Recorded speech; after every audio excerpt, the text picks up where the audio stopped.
আজকে যখন আমি সুজনপুরে মাহফিলে গেলাম, 14 দিন আগে আমার একটা ছেলে ইকবাল নামে আমার দাওয়াত করছিল। হাজার হাজার মানুষ ওই মাহফিলে হইছিল। ওই গ্রামের পাশে আজকে মাহফিল দেওয়ার পরে শুনলাম যে ছেলেটা আমার 14 দিন আগে দাওয়াত করছে, হাজার হাজার মানুষ ছিল মাহফিলে। এই ছেলেটা 3 মাস আগে নাকি বলছে, তাহিরি হুজুর আইনে ওয়াজ আমার করার লাগবো, ওয়াজটা করে যদি মইরা যায় আমার কোনো দুঃখ নাই।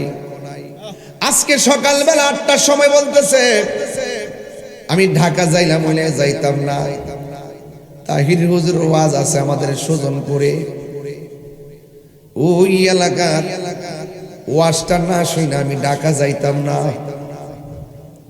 আমি যেই মাত্র মাহফিলের উদ্দেশ্যে রওনা দিছি, হঠাৎ করে ফোন আসছে।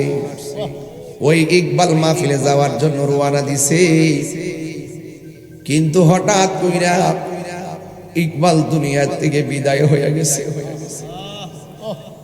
আমি তখন ওই গ্রামে ওয়াজ করতে গেলাম, আর মনে মনে ভাবলাম যেই ছেলেটা